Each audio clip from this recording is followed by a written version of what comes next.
die 8ste dag kyk die Here af na die grond, oor die vlaktes en die vallei wat hy pas afgerond het.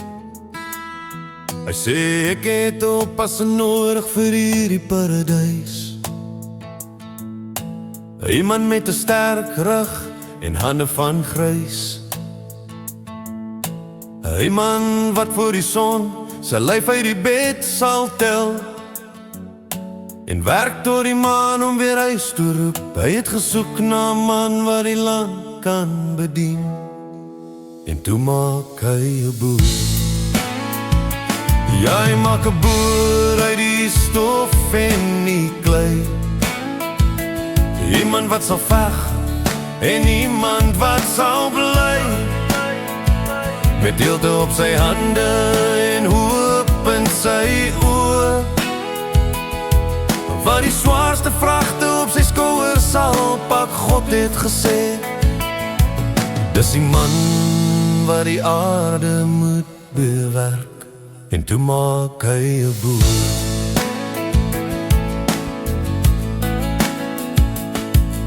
Ek soek iemand, sê die Heer, wat sterk genoeg is om 'n kalf te vang as hy wild is, maar sag genoeg is om sy kleinkind te wieg, en nooit vir sy vrou oor die ooste sal lieg. Iemand wat 'n trekker met draad kan regmaak, en nooit sy geloof in die toekoms verswak, wat sy weeklikse 40 uur in sit teen Dinsdagmiddag, en dan weer begin met nuwe moed.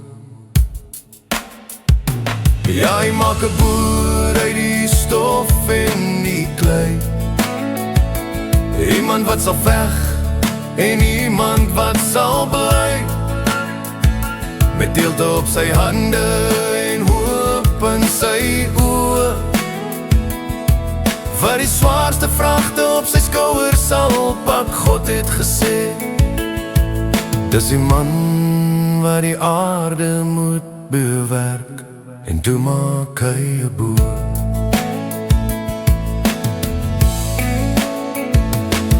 En ek soek iemand, sê God, wat die pyn kan volhou, om te sien hoe die droogte sy lande verteer, wat 'n siek bees kan dophou deur die nag se koue bries, en as hy hom verloor weer sy vrede kan vind. Hy sal sy hoed afhaal en sê miskien volgende jaar, terwyl hy weer aangaan met sy ploeg en sy skaar. Iemand wat die grond liewer het as goud wat getrou sal bly, al word hy hoe oud. God het gekyk na die hande wat die wêreld moet voed. Hy het geglimlag, en toe maak hy 'n boer.